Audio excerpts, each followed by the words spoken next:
Good morning, dear all. So today we will be discussing about the anatomy of the facial nerve.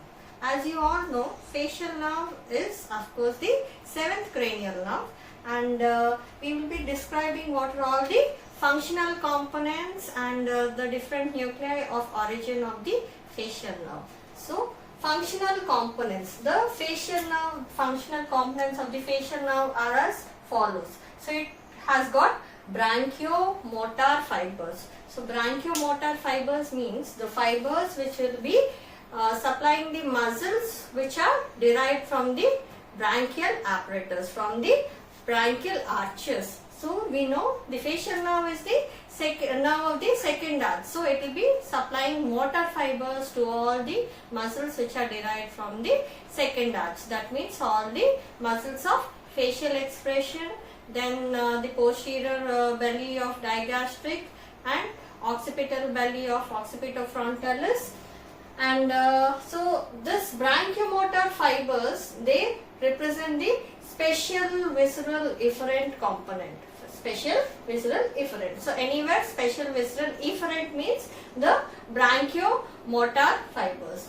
Then we have got the second component, that is the secretomotor component. So secretomotor component will represent the general visceral efferent component of the facial nerve.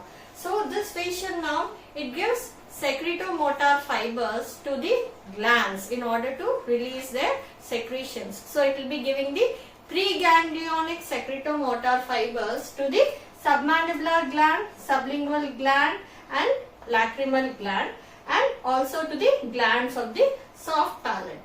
Next, the third component is the taste fibers. The taste fibers, they represent the special visceral afferent component of the facial nerve. So this the facial nerve, it carries the taste fibers from the anterior 2/3 of the tongue and from the soft palate.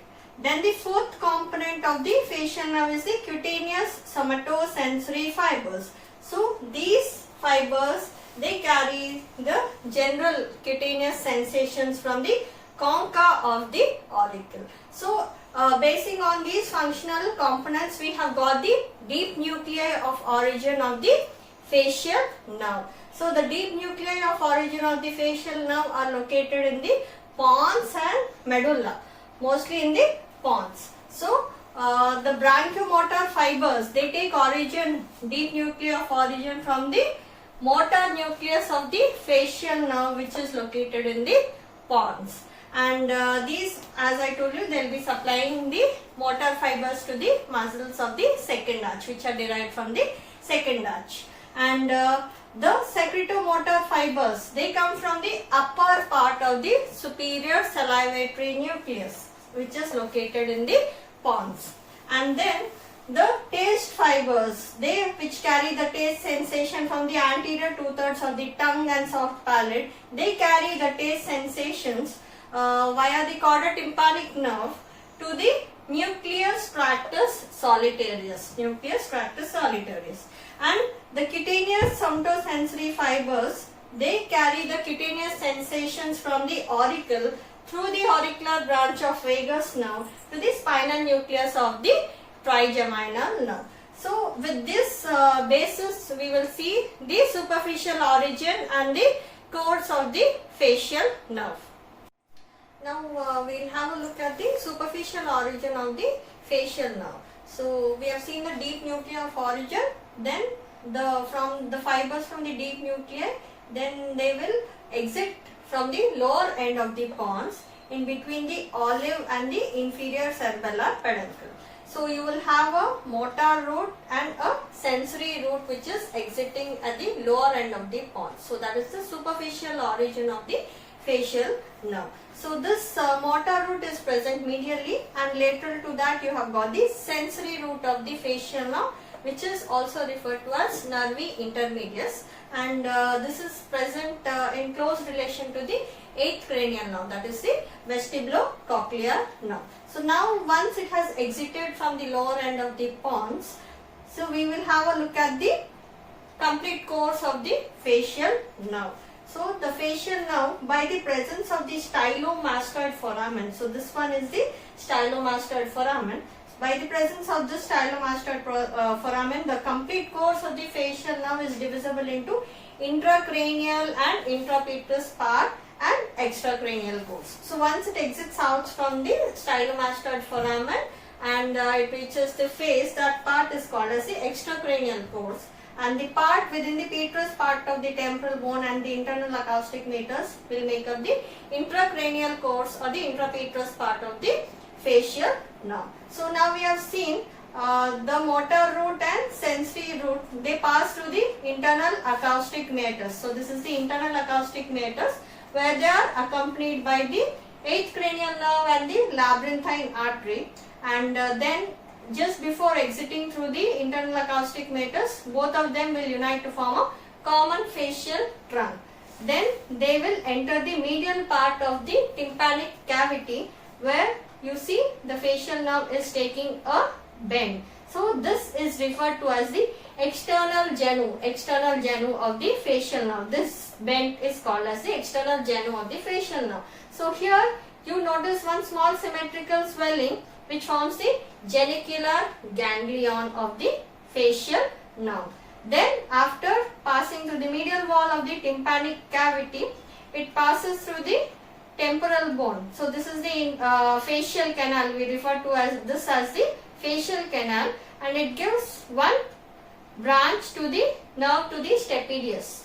Gives one branch, that is the nerve to the stapedius muscle, and then it gives one more branch, that is the cauda tympanic nerve. This cauda tympanic nerve, it will carry the taste sensations from the anterior 2/3 of the tongue, and also it will carry secretomotor fibers to the submandibular and the sublingual salivary glands. So the two branches of the facial nerve which are given off in the facial canal are nerve to stapedius and the cauda tympanic nerve. So these two are the only branches given off by the facial nerve in the facial canal.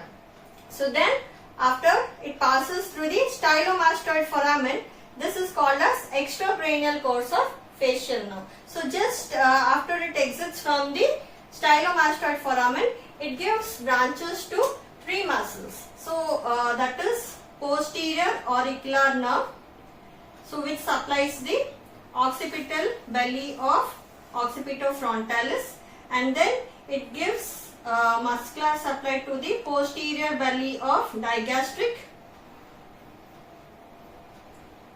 and to the stylohyoid muscle, a branch to the stylohyoid muscle.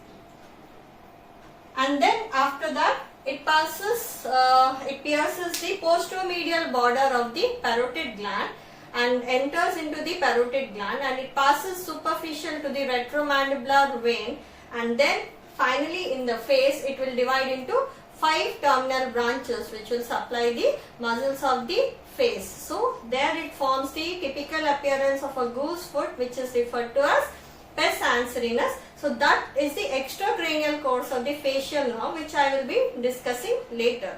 So now we will see the intracranial course of the facial nerve in detail. So we will trace each component as we have discussed earlier. We have seen the branchiomotor component, we have seen the secretomotor component, and then we have seen to the taste sensation, and last of all we have seen somatosensory sensations for the auricle. So we will trace each component separately. So first is the branchiomotor component. So as I told you, the nucleus for the origin of this branchiomotor fibers is from the motor nucleus of the facial nerve, which is located in the pons. So this is located at caudal to the nucleus of the 6th cranial nerve. So the fibers, after they take origin from the motor nucleus, they will pass through the caudal end of the abducens nerve, that is the 6th nerve nucleus, and they will arch around this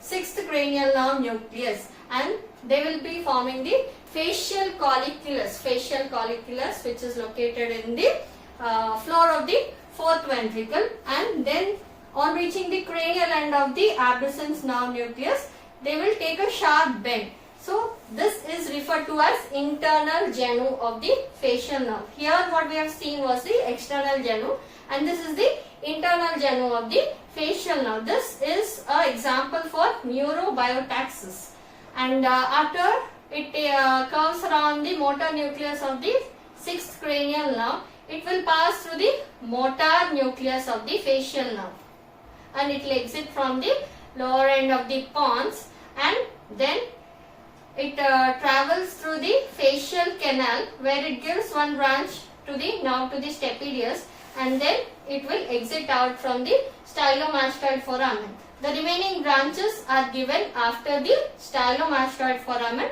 which we will be discussing in the extracranial course of the facial nerve. So the second component, that is the secretomotor component. So we have seen the facial nerve, it gives secretomotor, that is preganglionic secretomotor fibers to lacrimal gland, submandibular gland, sublingual gland, and to the glands of the soft palate. So we will see the fibers, they take origin from the superior salivatory nucleus, and then they pass through the sensory root of the facial nerve. So sensory. So sensory is not purely sensory, but it is also carrying the secretomotor fibers. So these travel through the sensory root of the facial nerve, and then they pass through the greater petrosal nerve and the nerve of the pterygoid canal to relay in the pterygopalatine ganglion. So this is the pterygopalatine ganglion, which is located in the pterygopalatine fossa. So they will relay here. So these are the preganglionic fibers. So from here, the fibers from this pterygopalatine ganglion through the lacrimal nerve and the zygomatic nerve, they will supply the lacrimal gland. So that is how the preganglionic secretomotor fibers will reach the lacrimal gland. Then if you look at it carefully, here the preganglionic fibers, which are taking origin from the superior salivatory nucleus, they will pass through the cauda tympanic nerve and through the lingual nerve. So they will be reaching the submandibular ganglion, which is located in the digastric triangle.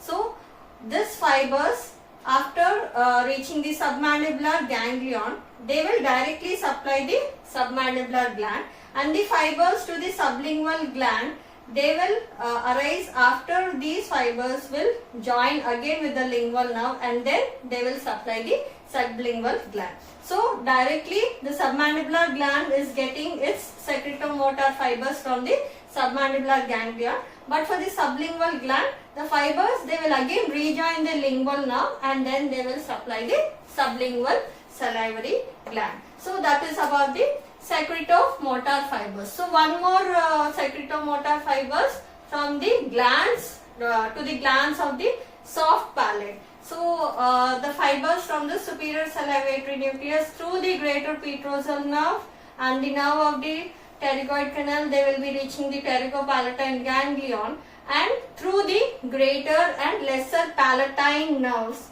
they will convey the fibers to the glands of the soft palate. So that is about the secretomotor fibers. Now we will have a look at how the taste fibers, we will trace the taste fibers. So as you all know, the taste fibers from the anterior 2/3 of the tongue and from the soft palate are carried by this facial nerve, and they will relay in this nucleus tractus solitarius. So we will see the course.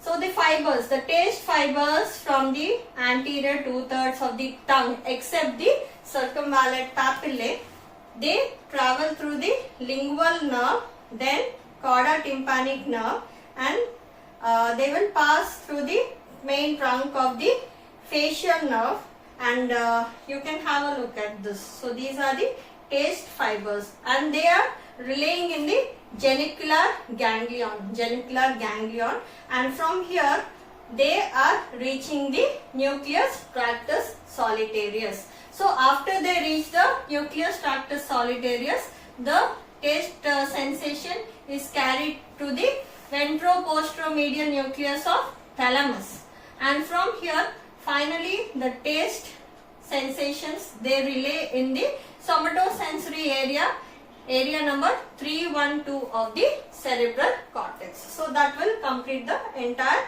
taste pathway for the tongue. Now what about the taste sensation from the soft palate? So the fibers for the taste sensation from the soft palate through the lesser palatine nerves, they will reach the pterygopalatine ganglion, and from there the peripheral processes will end in the geniculate ganglion, and the central processes from this geniculate ganglion again they are carried to the nucleus tractus solitarius, and they will relay the taste sensation to the VPM nucleus of thalamus, and then finally to the somatosensory area, that is area number 312 of the cerebral cortex. So that is how the taste sensation from the anterior 2/3 of the tongue and from the soft palate is carried. Next, the somatosensory fibers, that is the sensory fibers, general sensation from the auricle.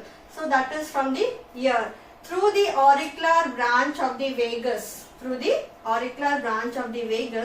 These fibers, they are carried through the trunk of the facial nerve, and they will relay in the spinal nucleus of the trigeminal nerve. So this is how the fibers are carried for all the different sensations. Coming to the central connections of the facial nerve, the corticonuclear fibers, that is the pyramidal fibers for the lower half of the face, are represented in the opposite cortex, but the upper half of the face, that is the forehead and all, it will have a bilateral representation. Now let us have a look at the extracranial course of the facial nerve. So in the previous part we have seen the intracranial course of the facial nerve.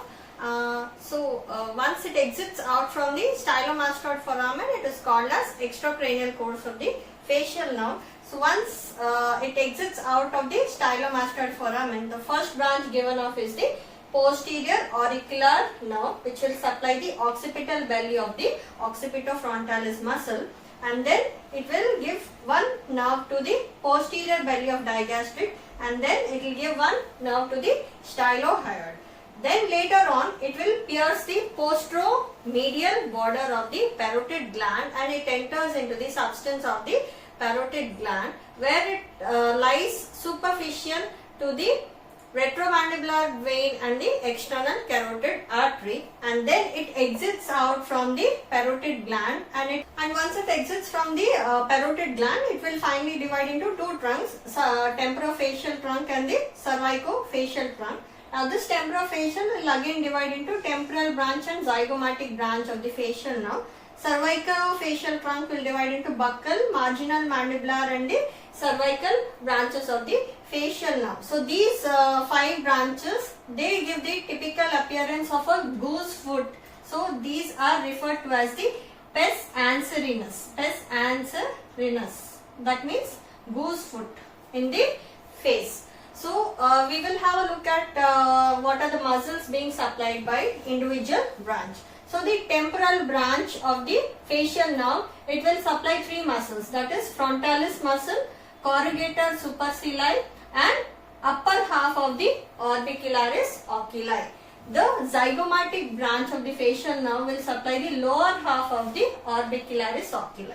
Coming to the buccal branch, the buccal branch will divide into a upper buccal and lower buccal, and in between you will have the parotid duct as the relation. So the upper buccal branch will supply the zygomaticus major, zygomaticus minor, levator anguli oris and levator labii superioris and levator labii superioris aliquae nasi. So these are the 5 muscles being supplied by the upper buccal branch. The lower buccal branch, which runs below the parotid duct, will supply the buccinator muscle and the orbicularis oris.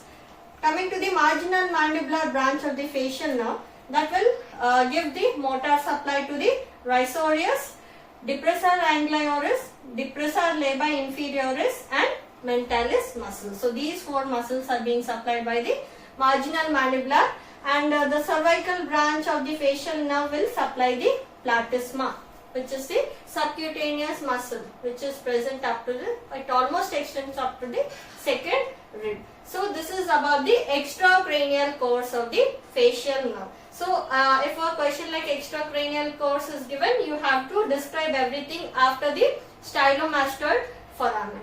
So in total, if we just have to summarize all the branches of the facial nerve, so the branches of the facial nerve within the facial canal, there are two branches which are given. One is nerve to stapedius,